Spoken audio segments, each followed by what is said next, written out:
c'est beau, ta jupe Vous avez vu, ma midi. jupe, elle est complètement revisitée. Elle est plus longue derrière que devant. On a des réinterprétations, on en a absolument pour tous les goûts. Alors regardez, ce premier look, on est vraiment l'inspiration loungewear autour de la table. Est-ce que vous savez ce qu'est la tendance loungewear? Ouais, c'est qu'on On est à l'aise, cool, mou, on est mais allongé, joli. on est tranquille. Exactement. Alors, c'est à peu près ça. En gros, ce sont les vêtements de nuit qu'on va porter la journée. Alors, évidemment, mesdames, vous vous dites, oh là là, qu'est-ce qu'elle nous a encore inventé? Mais ça ne se porte pas. Comment? Il y a des astuces pour ça. Et regardez ce look sur Alexandra.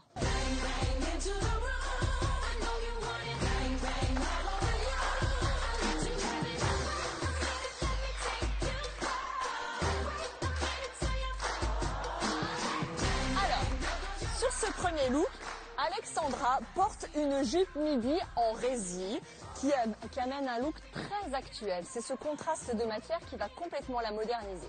Ce qui est bien, c'est qu'on a une doublure sous cette jupe qui fait que ça va jouer sur des disproportions de volume et montrer la finesse de la silhouette. On l'associe avec un haut de pyjama imprimé. Regardez, c'est là la petite touche mode. C'est complètement inspiré du défilé de Stella McCartney. Mais évidemment, on ne porte pas un haut de pyjama comme ça. On le ceinture de manière ton sur ton pour restructurer l'ensemble, donner un peu l'impression que c'est une chemise blousée, tout simplement.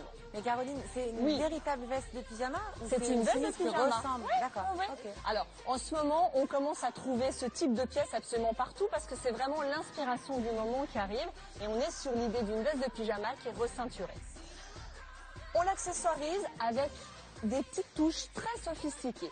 Regardez le velours bleu des lunettes.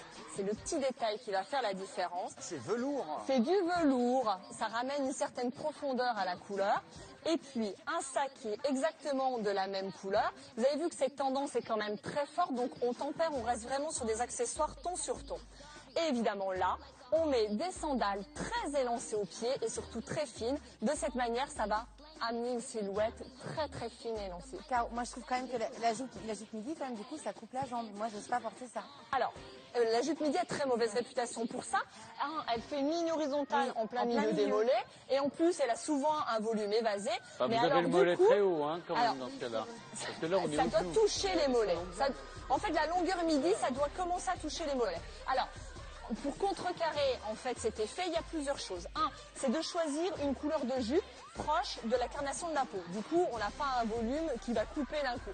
La deuxième chose, c'est de maîtriser le volume, parce qu'il y a différents types de jupes midi. Il y a des choses qui sont beaucoup plus près du corps, et puis des volumes beaucoup plus évasés. Et puis évidemment, la chaussure, ça vous le savez, mesdames, je vous en parle tout le temps, le fait de mettre des talons va automatiquement rajouter des centimètres supplémentaires, et du coup contrecarrer le volume de la jupe, tout simplement.